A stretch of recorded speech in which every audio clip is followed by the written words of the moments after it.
Dr. Eric Donald Hirsch Jr. was born March 22, 1928 in Memphis, Tennessee. He attended Cornell University, where he received his bachelor's. He then went on to Yale University, where he received a Ph.D. in English in the year 1957. He began teaching at Yale while studying poetry. After writing a book, Innocence and Experience, in response to the books Song of Innocence and Song of Experience, and receiving much criticism, he left Yale and began teaching at the University of Virginia. This is where his life truly began to change. While working at both the University of Virginia and Richmond Community College, he realized that those attending Richmond Community College could read just as well as those attending University of Virginia, if the topic they were reading about dealt with something they already knew. They did not have a very developed foundation in topics like science and history, which is why they struggled when asked to read and comprehend such topics. Basically, E.D. Hirsch realized that their problem was not the reading, which consisted of understanding grammar, pronunciation, and enunciation, but that the reader needed to have some prior knowledge not only on the subject that they were reading about, but also on what is culturally expected for you to know. This concept of students needing regular reading skill and an understanding of common cultural knowledge, Hirsch expressed as cultural literacy. Now, Hirsch's life's goal was to right the wrong that he felt schools were doing to the students. He did not feel as though it was entirely the students' fault. In fact, he felt most of the blame was on the teachers. He felt that they were the ones who did not push the students. So, how does a teacher right this wrong? Well, Hirsch gave us a way. After developing the concept of cultural literacy, he wrote a very long exposition entitled Cultural Literacy: What Every American Needs to Know. Finding great success in this book as it moved up to the number 2 in the New York Times bestseller lists for nonfiction, he founded the Core Knowledge Foundation in 1986. This foundation built a curriculum that Hirsch felt all schools should follow. It would hold students accountable for information learned in grades previous. This foundation now has many schools which specifically teach this cultural learning style. Core Knowledge has structured their curriculum so that it fits with all students. If done correctly, a teacher should be able to fit in both state and core knowledge curriculums into a regular school year. A curriculum like this is not easy, though.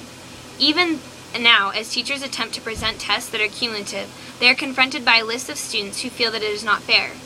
They attempt to sway their teacher, begging them to only put what they have just learned on a test, because they probably will have forgotten it all by the time of the test, if not.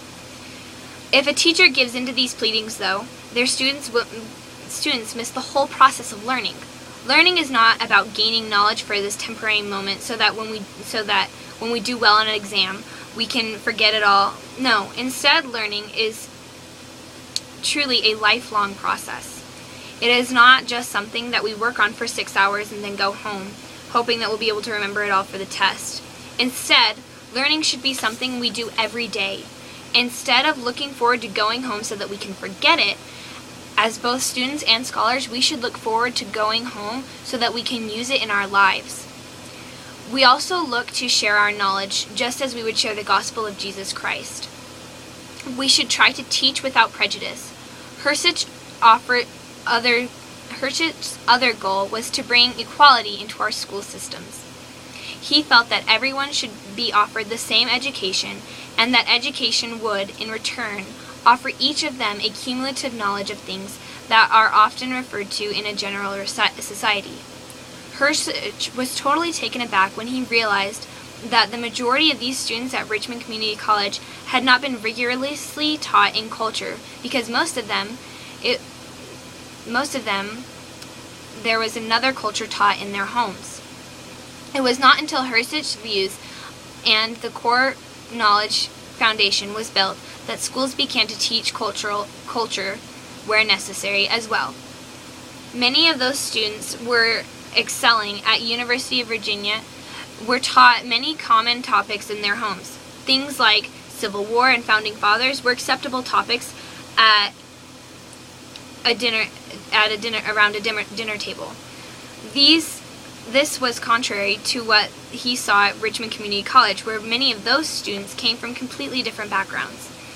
Hirsch felt that if these students were not being taught in the home, they needed to be taught in schools. He felt that teachers and schools as a whole should not assume that the student knows of topics that may not have been presented to him. If those topics have been presented and the teacher and schools if those topics have not been presented, it is the teacher and school's responsibility to teach the student. Hirsch, in his wisdom, also felt that students should be responsible for what they have learned. As teachers, we are responsible for our students. It is our responsibility to teach them cultures. It is our responsibility to hold the students responsible for what they have already learned.